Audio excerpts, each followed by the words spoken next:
Quels furent les commencements de l'homme? Où est née la civilisation? À partir de leurs observations, les scientifiques ont échafaudé plusieurs théories. Mais pouvons-nous vraiment répondre à cette question alors que régulièrement, de nouveaux faits viennent bouleverser toutes les connaissances? Dans les terres glacées de la Sibérie, on a trouvé les restes d'espèces animales aujourd'hui éteintes, comme le mammouth géant anéanti par un brusque cataclysme planétaire. On a également découvert des cartes anciennes qui montraient l'Antarctique des siècles avant que notre civilisation ne le découvre. Cette carte, qui date de plusieurs siècles, indique la conformation exacte de la Terre de la Reine Maude, qui est aujourd'hui ensevelie sous une couche de glace de près d'1 kilomètre d'épaisseur. Or, nous-mêmes, nous ne connaissons cette conformation que depuis 1949. Il y a un siècle, un archéologue arrive à la conclusion que la cité de Tiwanaku, dans l'actuelle Bolivie, était un observatoire astronomique aligné sur la position des étoiles et du Soleil. Il en déduit son âge, 17 000 ans. Mais sa thèse fera sourire tous les spécialistes jusqu'à récemment. La seule correction que je ferai est due au fait qu'on dispose aujourd'hui de meilleurs instruments de mesure astronomique. Grâce aux satellites et aux ordinateurs, je dirais que le site a plutôt 12 000 ans.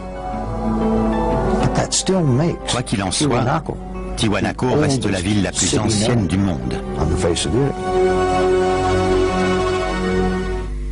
Des géologues ont découvert que le sphinx a été lavé par des pluies incessantes pendant des siècles. Or, ces averses n'ont pu survenir que des milliers d'années avant le règne des pharaons. Est-ce à dire que le sphinx a été bâti bien avant l'aube de la civilisation?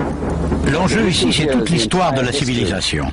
Il n'y a peut-être pas eu un déroulement linéaire de l'homme des cavernes débile à nous autres très intelligents avec nos bombes atomiques et notre dentifrice au fluor.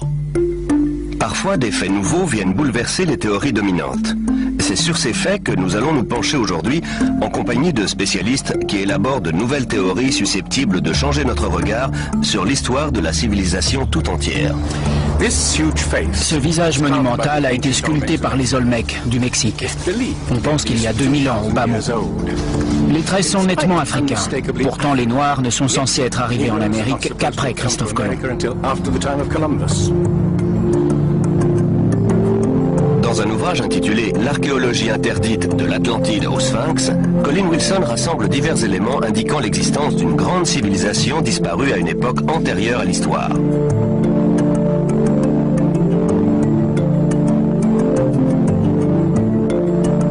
Au IVe siècle avant Jésus-Christ, Platon décrit avec précision une grande nation qui, d'après des prêtres égyptiens, aurait sillonné les océans des siècles plus tôt et aurait péri dans un immense cataclysme, une nation qu'il appelle l'Atlantide.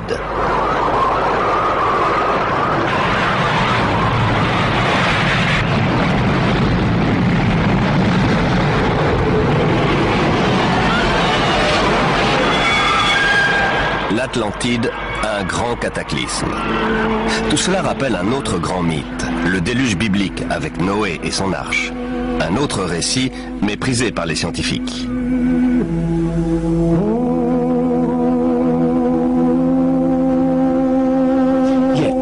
En qualifiant le déluge et l'arche de Noé de fable, les scientifiques ignorent tout simplement le fait qu'il existe des centaines de mythes analogues dans le monde. Sans compter que les récits hébreux et mésopotamiens font le même récit d'une catastrophe planétaire qui a quasiment éradiqué l'homme de la Terre avant l'histoire, c'est-à-dire avant la période dont on a des traces écrites.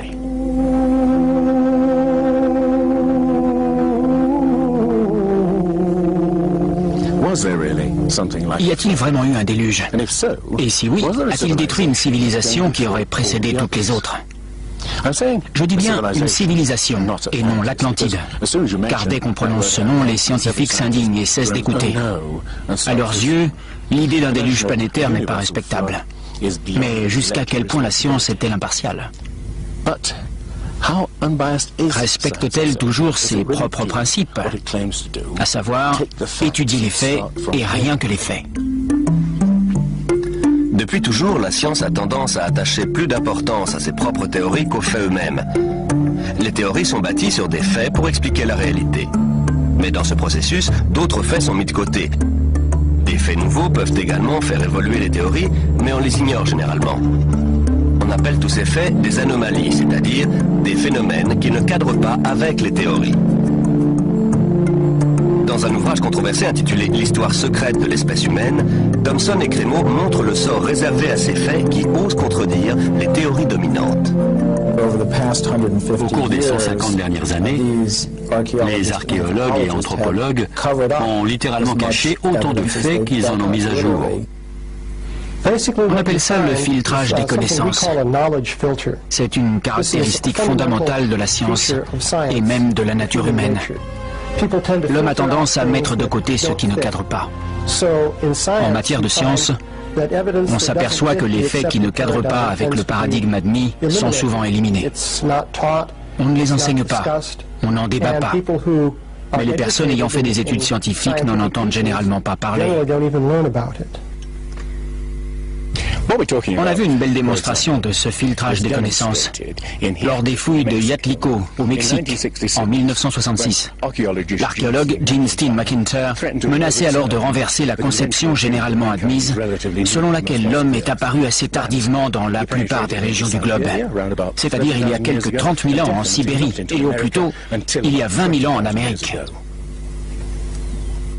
Au Mexique, Gene Steen McIntyre découvre des outils en pierre et des ossements humains qu'elle fait dater par plusieurs méthodes scientifiques. En 1966, on a découvert un site antique dont on a d'abord cru qu'il avait peut-être 20 000 ans. On trouvait ça déjà très ancien. Mais quand on a finalement obtenu les datations réalisées selon plusieurs méthodes, le site s'est révélé vieux de 250 000 ans. Pour être franche, un site de 20 000 ans m'aurait comblé. Ma carrière aurait été faite. Mais j'ai été naïve. Je m'en suis tenue aux datations. C'était les faits et je ne voulais pas m'en éloigner. Je n'ai pas compris que ça allait ruiner toute ma carrière. Depuis ce jour, toutes les portes du monde professionnel lui sont restées closes. Le site a été fermé avec interdiction définitive de reprendre les fouilles. Cette année, soit 30 ans plus tard, d'autres archéologues ont découvert en Sibérie des traces de présence humaine remontant à quelques 300 000 ans. Une datation qui rend finalement la découverte de Gene Steen McIntyre moins invraisemblable qu'il n'y paraît. Ce n'est pas nécessairement une conspiration délibérée, au sens où des gens se réuniraient dans une pièce enfumée et décideraient de tromper sciemment les gens. C'est plus une autocensure qui se fait de manière spontanée au sein de la communauté scientifique. Quand un élément contredit la théorie dominante, les gens décident spontanément de ne pas en parler, de ne pas le révéler, ce qui signifie que la science ne peut plus progresser comme on pourrait l'espérer.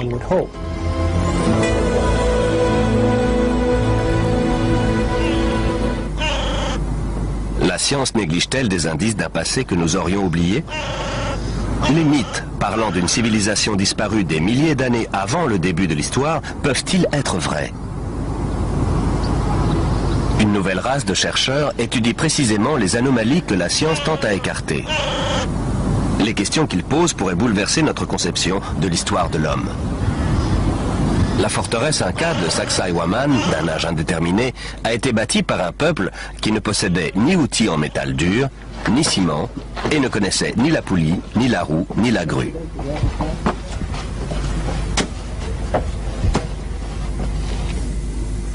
Regardez ce bloc.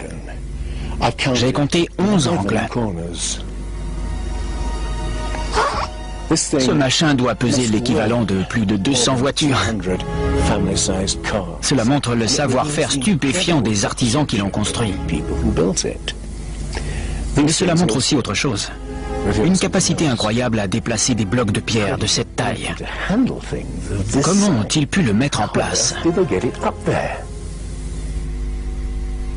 En Bolivie, les mystérieuses ruines de l'antique Tiwanaku démontrent la même ingéniosité, le même savoir-faire totalement inexpliqué.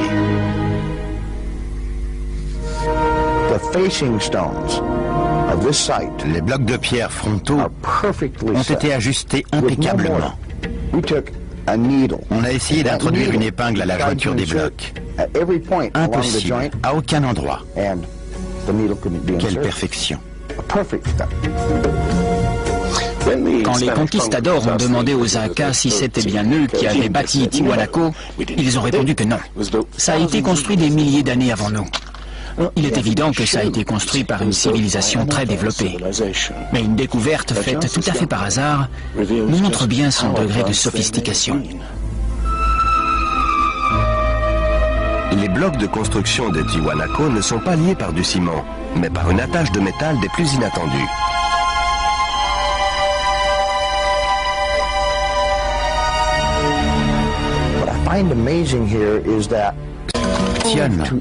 C'est que pour se déplacer entre les différents blocs de pierre qu'ils devaient agrafer, il fallait bien qu'ils aient une sorte de forge portative qui maintienne le métal en fusion.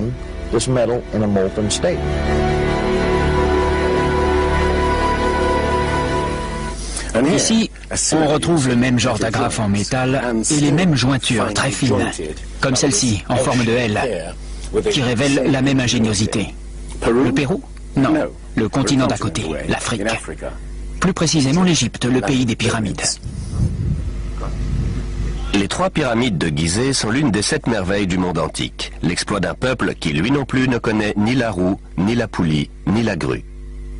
Comment les Égyptiens ont-ils réussi à soulever des blocs de pierre d'une centaine de tonnes à une telle hauteur? Nos ingénieurs contemporains l'ignorent. Je suis ingénieur et je peux vous dire que pour soulever des blocs de ce poids aussi haut, il faut une grue spéciale.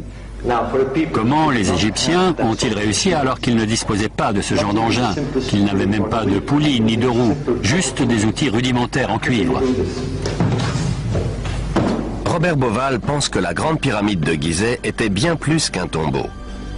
Pour lui, elle révèle un niveau technologique prodigieux. Dans Keeper of Genesis, Les gardiens de la Genèse, coécrit avec Graham Hancock, il répertorie d'autres prouesses techniques inexpliquées. Chris Dunn est un expert du forage.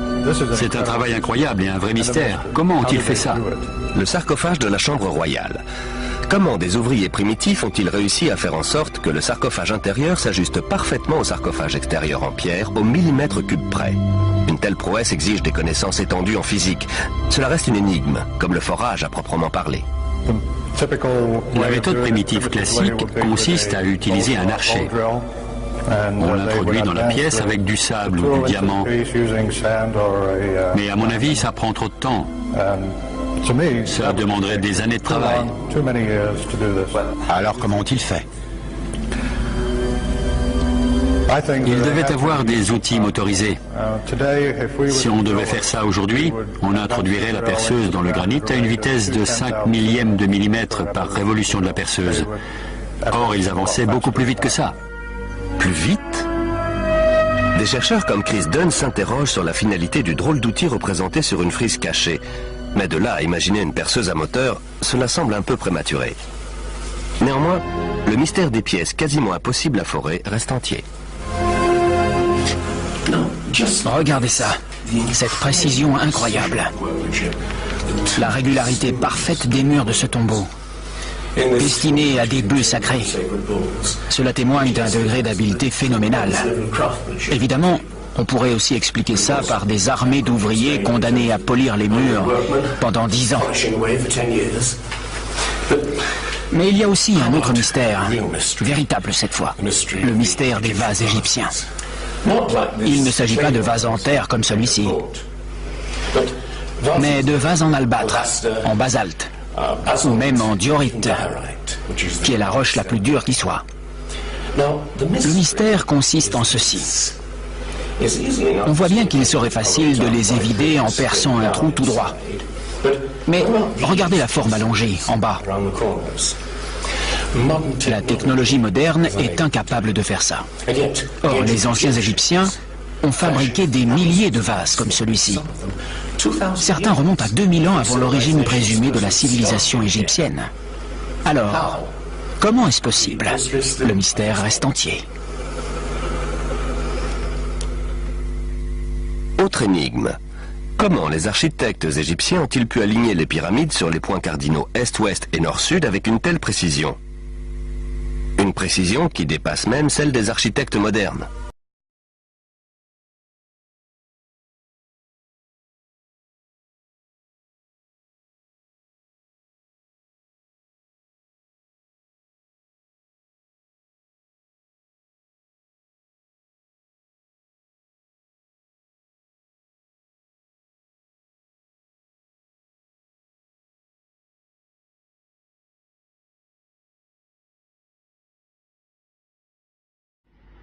Pour obtenir ce résultat, les architectes ont dû utiliser une pente à 52 degrés. Il n'y a pas d'autre moyen. Mais les anciens Égyptiens ne sont pas les seuls à connaître pi. Le nombre transcendant est également à la base de l'inclinaison de la pyramide de Teotihuacan au Mexique et des angles étranges que ses architectes lui donnent. Les générations suivantes surnommeront la ville la Cité des Dieux.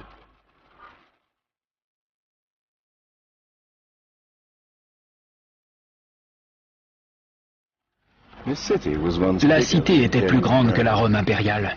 On voit ici une série de bassins autrefois remplis d'eau. La surface miroitante de l'eau réfléchissait le ciel et ces ondulations donnaient l'alerte en cas de séisme. De l'autre côté, ces temples sont supposés représenter les corps célestes. Tout le site semble être le fruit d'une fascination pour l'astronomie et l'éternité.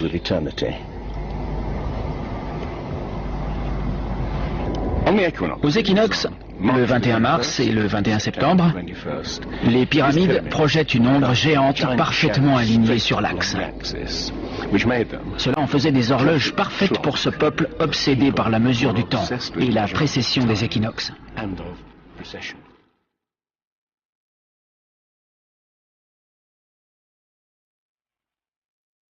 Un peu partout sur la planète, des civilisations antiques font montre d'une connaissance pointue du ciel qui reste totalement inexpliquée.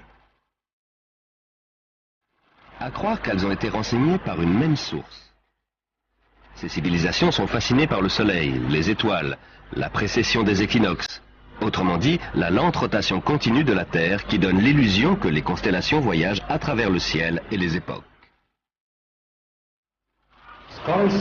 D'après les spécialistes, les anciens Égyptiens n'avaient pas une connaissance approfondie de l'astronomie. Voici pourtant une preuve de leur fascination pour le ciel et de leur connaissance pointue en la matière. Ce sont les constellations du zodiaque, le lion, le taureau, le poisson, et ici, la constellation d'Orion. Beauval pense que l'astronomie est la clé de bien des énigmes posées par les pyramides de Gizeh. Les anciens Égyptiens voyaient dans la constellation d'Orion le dieu Osiris, seigneur des morts, des cieux et de l'au-delà. Beauval a trouvé maintes représentations du dieu bien en évidence un peu partout sur les pyramides de Gizeh. Ça, c'est un vrai mystère. Des petits conduits inclinés vers le haut. Pour les égyptologues, ce sont juste des cheminées d'aération. Mais pour les astronomes, dans l'ancienne Égypte, ces conduits étaient des passages vers Rosto, le royaume d'Osiris, ou Orion. Pour les anciens Égyptiens, Orion était Osiris, le dieu de la résurrection. Voici une reconstitution du ciel en 2500 avant Jésus-Christ. J'ai été étonné de découvrir ceci. Les conduits menaient à Orion et à l'étoile Sirius, ou Isis, épouse d'Osiris. D'après Beauval, des textes antiques indiquent que ces conduits étaient probablement utilisés lors de cérémonies secrètes pour permettre aux pharaons morts de ressusciter sous forme d'étoiles dans la constellation d'Orion. Un des textes dit que tu puisses traverser le passage sinueux, la Voie lactée, et atteindre le royaume d'Orion.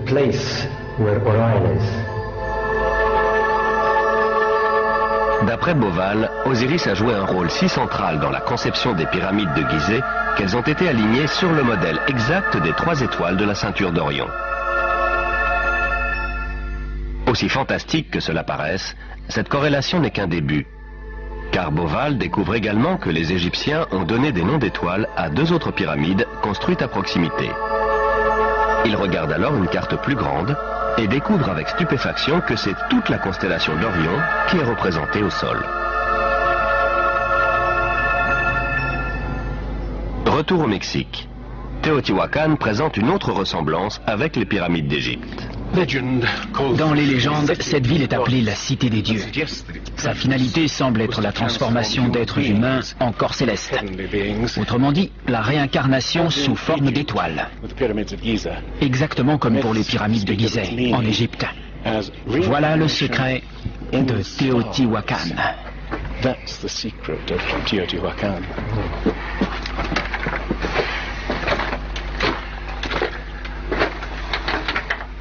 Mais Une énigme plus grande encore se cache dans la pyramide, juste au-dessus de moi. Lors des toutes premières fouilles de 1906, les archéologues ont découvert une énorme plaque de mica. Aujourd'hui, on utilise le mica pour l'isolation électrique, mais on n'a aucune idée de l'usage que les Indiens pouvaient en faire. Ce qui est encore plus étrange, c'est que ce mica vient du Brésil. Imaginez le défi que pose le transport d'une plaque de mica d'environ 8 mètres carrés sur plus de 3000 km. Comment ont-ils fait et pourquoi? On n'en a pas la moindre idée. Tiwanaku en Bolivie. Une autre civilisation antique fascinée par le soleil et les étoiles. Il y a un siècle, un archéologue bolivien du nom de Poznanski constate qu'au premier jour du printemps, le soleil se lève exactement au centre du temple. C'est le point de départ d'une découverte remarquable. Poznanski découvre en effet que ce temple a été conçu comme un observatoire et une immense horloge solaire. Aujourd'hui, ces alignements astronomiques nous permettent de dater le... Tout au long de l'année, le soleil se lève à un point toujours différent sur l'horizon. Le premier jour du printemps, un curieux pourrait le voir se lever exactement au centre. En étudiant la configuration du temple, Poznanski conclut que le premier jour de l'été et le premier jour de l'hiver, le soleil doit se lever au-dessus des pierres angulaires. Pourtant, ce n'est pas le cas. Aujourd'hui, les archéologues pensent que c'est tout simplement dû à une erreur de conception de la part des architectes indiens. Étant donné la perfection architecturale de ce site, construit avec des pierres pesant une centaine de tonnes, l'idée que les marqueurs de solstice puissent être mal alignés me paraît tout simplement inconcevable.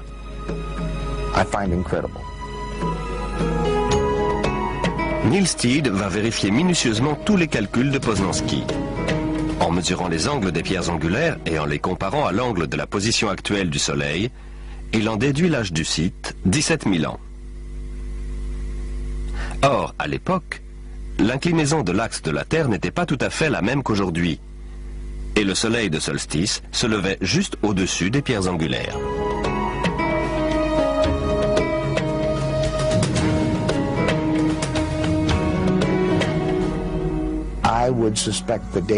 Je dirais que le site a plutôt 12 000 ans. Ça devrait tous nous inciter à remettre en question la date du début présumé de la civilisation.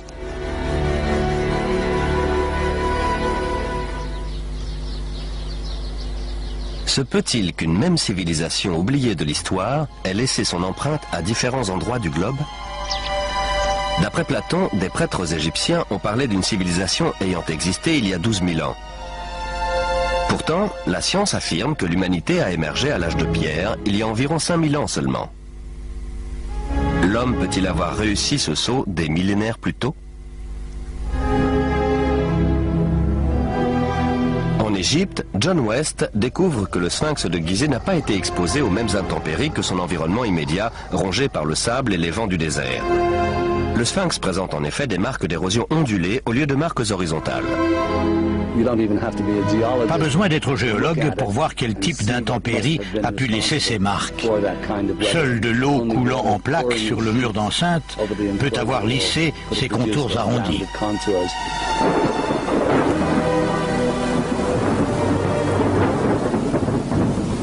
De l'eau? Dans le Sahara? Certainement pas à l'époque des pharaons. Pour en trouver, il faut remonter à la fin de la période glaciaire vers 10 500 avant Jésus-Christ, soit des milliers d'années avant la civilisation pharaonique. Mais alors, comment expliquer que le sphinx est une tête de pharaon? La tête est toute petite par rapport au corps. Vu du ciel, le corps apparaît aplati et très allongé, et la tête ressemble presque à une tête d'épingle. Cela montre qu'elle a été retravaillée. En d'autres termes, à un moment donné de sa longue histoire, elle a été refaite.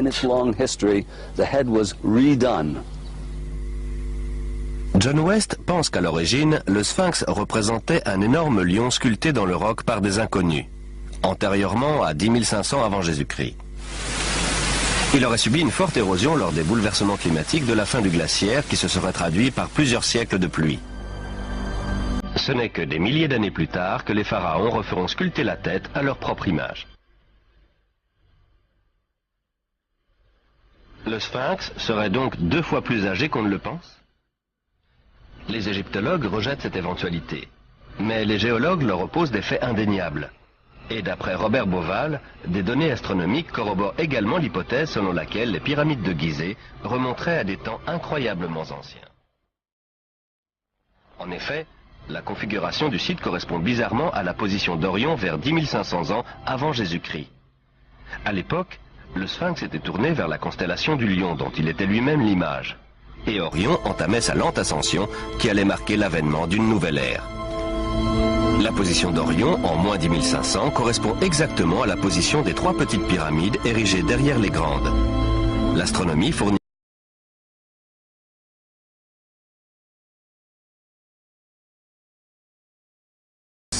Les données astronomiques coïncident exactement avec les données géologiques.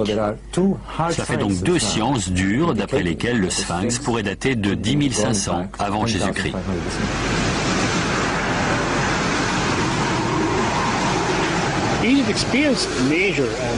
L'Égypte a connu des bouleversements majeurs à la fin de la période glaciaire, en particulier autour de 10 500 avant Jésus-Christ.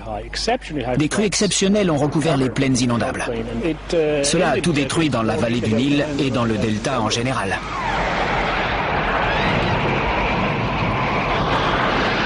des inondations en 10 500 avant Jésus-Christ. Les pyramides de Gizeh pourraient-elles avoir été bâties à une époque aussi reculée? Une époque à laquelle les mythes égyptiens font remonter la naissance d'Osiris et de ses compagnons qui ont émergé du chaos pour apporter les premiers fruits de la civilisation? Mais d'où venaient-ils?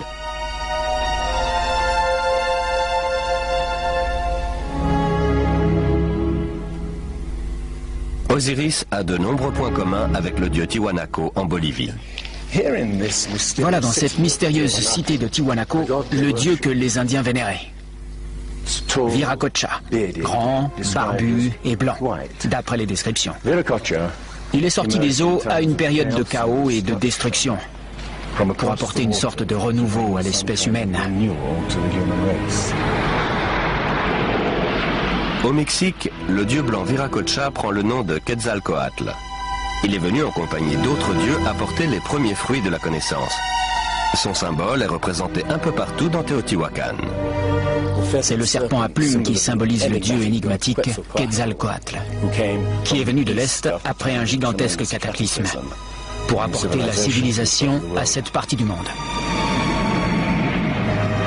Les dieux tels qu'Osiris, Viracocha ou Quetzalcoatl étaient-ils à l'origine des simples hommes venus de loin? Des survivants d'un cataclysme qui avait détruit leur foyer et leur civilisation? La question qui se pose maintenant est la suivante.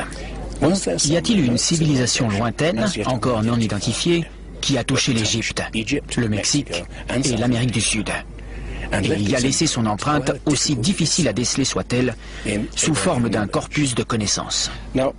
J'admets que, pris isolément, les différents éléments fournissent peu d'informations, mais il faut les considérer dans leur ensemble.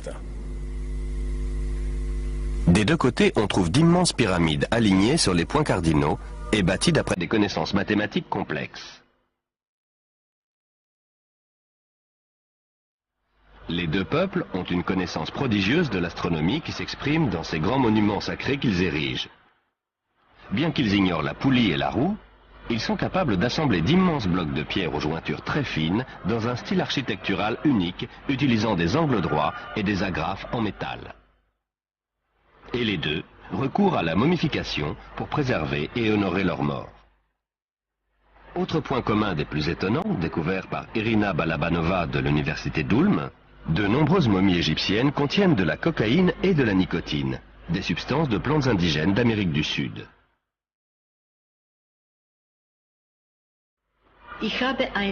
J'ai reçu une série de lettres d'insultes, presque de menaces. En résumé, elles disaient que mes découvertes étaient des inepties, de pures inventions, que c'était totalement impossible parce qu'il était prouvé qu'avant Christophe Colomb, ces plantes n'existaient qu'en Amérique et nulle part ailleurs dans le monde.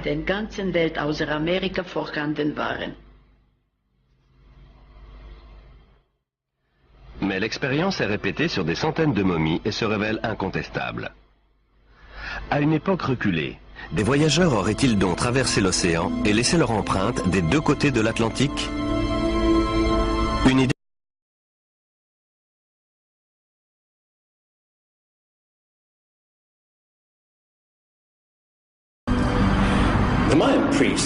Les prêtres mayas utilisaient des tablettes pour prédire les éclipses du soleil et de la lune.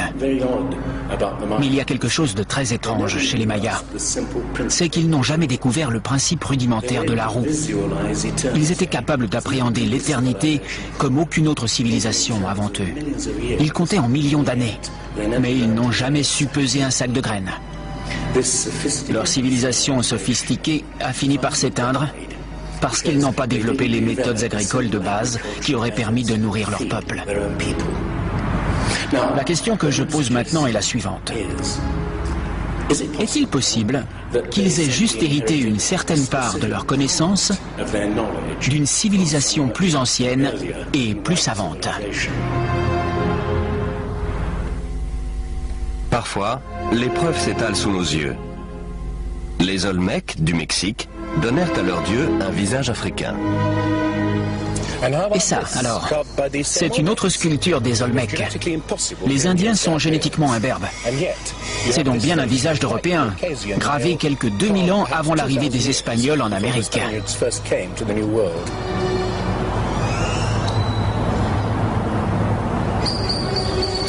Bon, des visages africains et européens sculptés des siècles avant l'arrivée de Christophe Colomb.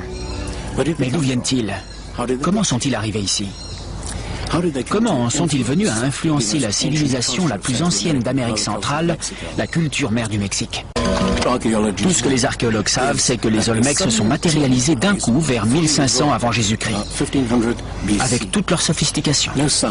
Il n'y a aucun signe d'une phase antérieure de développement de cette civilisation.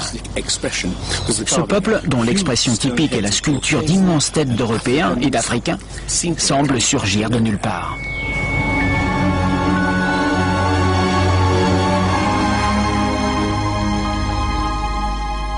La citadelle de Monte Alban à Oaxaca. Ici, au sud du Mexique, on trouve la dernière œuvre de ce peuple mystérieux. Ces figures gravées dans la pierre semblent représenter des hommes tombés à la guerre. Ils sont nus, abandonnés, souvent castrés. C'est peut-être là que ces hommes ont disparu de l'histoire.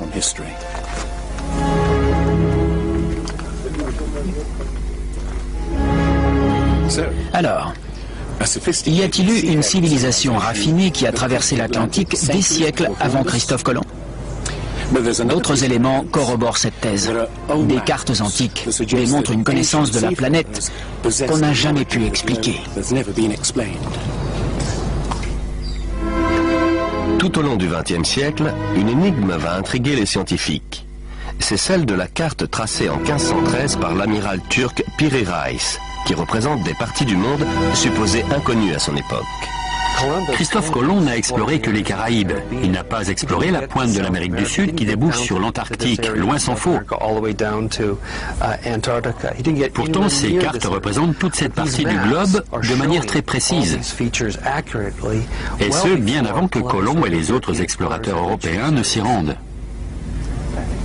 Cette carte, qui date de plusieurs siècles, indique la conformation exacte de la terre de la Reine Maude, qui est aujourd'hui ensevelie sous une couche de glace de près d'1 kilomètre d'épaisseur. Or, nous-mêmes, nous ne connaissons cette conformation que depuis 1949. C'est un vrai mystère. Les cartographes ont longtemps cogité sur l'étrange projection utilisée dans ces cartes. Elle s'apparente à celle employée dans les sous-marins nucléaires modernes qui calculent le monde en fonction de leur éloignement par rapport à un point de départ. Dans le cas présent, ce point est Sienne, l'actuelle ville égyptienne d'Assouan, foyer des cartographes de l'Antiquité. La carte semble déformée, mais ce n'est qu'une apparence. Elle fournit en fait une image précise de cette région de la planète. Mais ce n'est pas tout. À mon sens, la principale caractéristique de la carte de Piri Reis est qu'elle indique la longitude. Les Européens n'ont pas su faire ça avant le XVIIIe siècle. Or, cette carte date du XVIe. L'histoire de la longitude commence sur ces plages en 1707, alors que la flotte anglaise vient de quitter la Méditerranée en direction des côtes britanniques. À l'époque, on n'a pas de mal à calculer sa position par rapport au nord ou au sud. Il suffit de mesurer l'angle entre la surface de la Terre, le Soleil et les étoiles. En revanche, on ne sait pas calculer la longitude, c'est-à-dire la position par rapport à l'est ou à l'ouest. L'amiral anglais se met en colère lorsqu'un marin originaire du sud-ouest de l'Angleterre lui dit qu'il est à 20 milles trop loin à l'est et que la flotte risque de s'échouer sur les côtes. Ses officiers lui assurent que la flotte fait bonne route et l'amiral fait pendre le marin pour insubordination. Au moment de sombrer, l'amiral a dû regretter de ne pas l'avoir écouté. Des milliers d'autres bateaux ont déjà sombré. Mais la perte d'une flotte entière va accélérer la quête d'un instrument capable de mesurer la longitude avec précision. Il faudra encore attendre 2 générations avant d'y parvenir. Pourtant, la carte de Piri Reis, tracée 250 ans plus tôt, indique bel et bien les longitudes. Sur la carte de Piri Reis, une mention indique qu'elle a été compilée à partir de nombreuses autres cartes. Il s'agit d'une copie de copie de copie. La plupart des spécialistes pensent que ces cartes remontent au moins à l'époque d'Alexandre le Grand. Mais en fait, elles sont beaucoup plus anciennes que ça.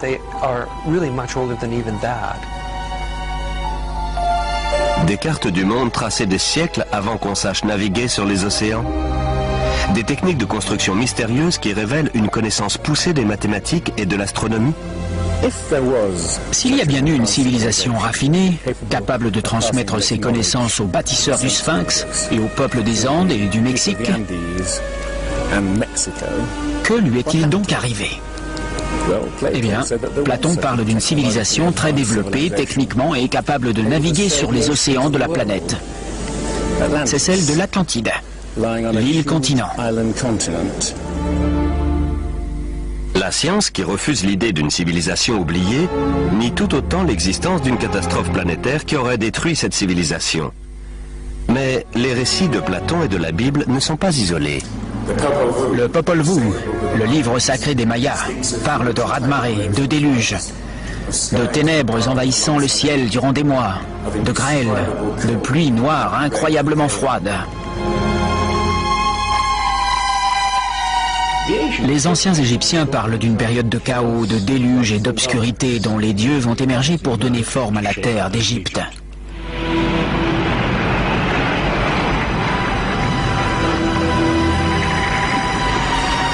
Le disque solaire des Aztèques parle de 4 cycles de destruction. Par l'eau, par le feu, par le vent et par la guerre et le sang.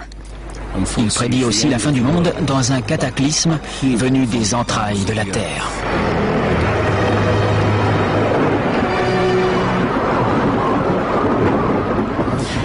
D'autres mythes de l'Amérique précolombienne parlent d'un déluge apocalyptique, accompagné de séismes et d'une pluie de feu due aux éruptions volcaniques. Tous parlent avec un réalisme dérangeant d'un passé qu'on ne peut ni se rappeler avec précision, ni oublier totalement. Les scientifiques sont enclins à penser que le déluge est le fruit de l'imagination des poètes de l'Antiquité. Mais imaginez qu'ils se trompent. Imaginez qu'une série de catastrophes naturelles terribles a effectivement réduit nos ancêtres à une poignée de clans éparpillés sur toute la planète.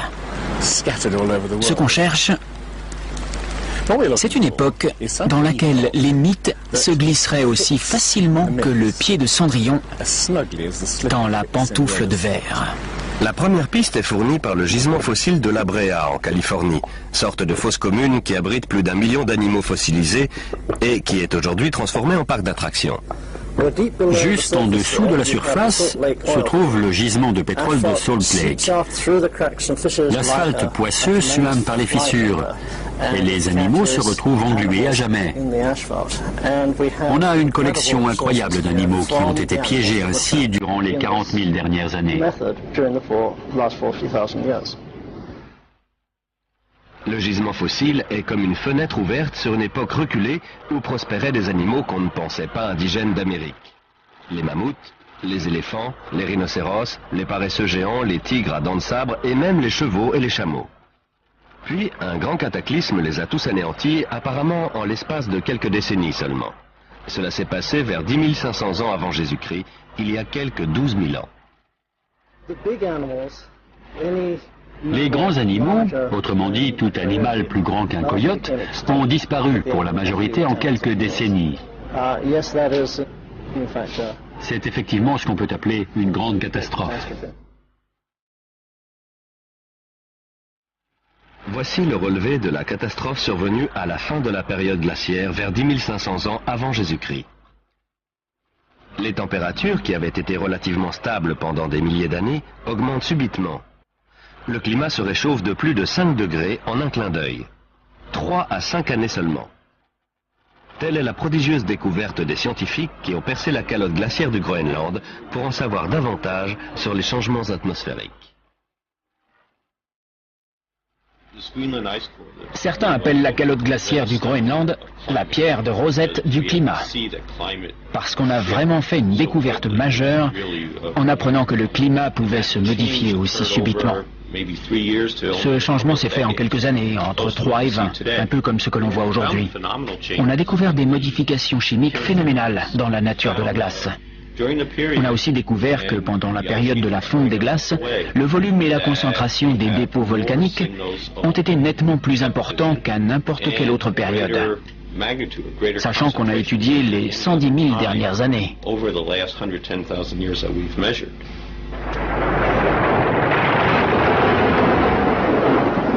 Des éruptions volcaniques sans précédent accompagnées de troubles atmosphériques et d'un déluge? Mais à quoi était-ce dû? Lorsque des couches de glace de plus d'1,5 km d'épaisseur ont fondu en quelques décennies, le niveau des océans a augmenté de 1400 mètres. Des mers ont soudain surgi là où des terres s'étendaient auparavant. On pouvait se rendre à pied de la Grande-Bretagne à la Scandinavie, avant qu'une révolution climatique ne forme la mer du Nord. À cette époque, l'eau a aussi recouvert les plaines de l'Amérique du Nord, ce qui explique qu'on trouve des squelettes de baleines dans le Michigan. Cette ère de grand cataclysme survenue à la fin de la période glaciaire pourrait cadrer avec les mythes. Rien qu'en Amérique, quelques 70 espèces animales se sont éteintes. Les félins à dents de sabre, les mammouths, les paresseux géants, les chevaux, les chameaux. Mettons tout ça en perspective. Au cours des 200 000 années précédentes, c'est moins d'un tiers de ces espèces qui a disparu. Or, ce même schéma d'extinction s'est produit en Europe et en Asie. Dans le sol perpétuellement gelé de Sibérie et d'Alaska, millions d'ossements mêlés ayant appartenu à des animaux qui ont péri dans un cataclysme. Le grand mammouth n'a pas succombé aux chasseurs de la préhistoire. Il a été fauché par une catastrophe naturelle. Au début du XXe siècle, des trappeurs sibériens découvrent le squelette gelé d'un animal gigantesque. On le déterre, puis on l'analyse. Son estomac contient les restes de plantes poussant sous un climat tempéré. L'animal a été congelé à une vitesse qui dépasse les capacités des congélateurs les plus modernes. Ce dont on est sûr, c'est qu'il y a 12 000 ou 13 000 ans, un grand froid s'est abattu sur la Sibérie, qui ne s'est plus jamais réchauffé depuis. L'énigme des mammouths congelés en quelques heures a suscité quantité d'anecdotes, certaines véridiques, d'autres non, comme celle des steaks de mammouth servis à Fairbanks, en Alaska. L'une des anecdotes probablement authentiques est rapportée par le baron Wrangel, un naturaliste russe du 19e siècle. Sur l'île qu'il découvre dans l'archipel des îles aux ours, au nord de la Sibérie, et à laquelle il va donner son nom, le sable était littéralement retenu par des digues de défense de mammouths et d'ossements d'autres animaux disparus lors d'une mystérieuse catastrophe primitive. Ces extinctions de masse, cette terrible activité volcanique, la rapidité de la fonte des glaces, tout cela semble indiquer qu'une immense révolution climatique a eu lieu il y a environ 12 000 ans. Mais la cause de cette révolution reste énigmatique. Qu'est-ce qui a donc causé la fin de la période glaciaire? Qu'est-ce qui a pu provoquer un cataclysme mondial? L'une des meilleures hypothèses avancées est celle de l'Américain Charles Hapgood. Il parle d'un déplacement de l'écorce terrestre. Selon lui, l'écorce de toute la planète aurait glissé subitement. L'écorce terrestre ne représente que 0,3% de la masse totale de la planète. Mais elle peut glisser, comme l'écorce d'une orange si elle n'était pas solidaire de la chair. L'écorce terrestre, plus fine qu'une coquille d'œuf, repose sur un magma liquide en fusion. En la matière, la théorie dominante est celle de la tectonique des plaques, c'est-à-dire la lente dérive des continents sur des centaines de millions d'années. Les scientifiques ont commencé par rejeter cette théorie pendant plus de 50 ans. Aujourd'hui, ils refusent de croire que l'écorce terrestre puisse glisser subitement d'un seul bloc. L'hypothèse du déplacement de l'écorce terrestre a toutefois fasciné un grand chercheur. S'il avait vécu plus longtemps, on aurait donné plus de crédit à cette thèse. Le nom de ce scientifique, Albert Einstein. Il a dit en résumé, quand je suis tombé sur les travaux de Hapgood, j'ai été comme électrifié. C'est une idée simple, mais qui pourrait expliquer toute une série de problèmes. Pour Hapgood, la question à poser était quel mécanisme a pu mettre toute l'écorce terrestre en branle? Et c'est Einstein qui a suggéré une réponse. À l'époque, l'énorme masse de glace qui se forme au pôle peut atteindre plus de 3 km d'épaisseur. Elle s'étend jusqu'au milieu du continent américain. Si ces milliards de tonnes de glace se forment de manière déséquilibrée, ils peuvent faire vibrer toute la planète, comme une roue quand on place un énorme poids sur son bord. Et cette vibration serait suffisante pour provoquer un glissement de l'écorce terrestre.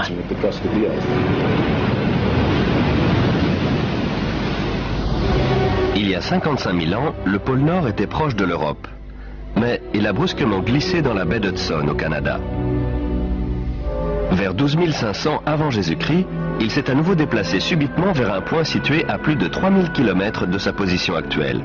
Ou vaut-il mieux dire que les terres et les mers ont été propulsées vers le pôle à la suite d'un brusque déplacement de l'écorce terrestre?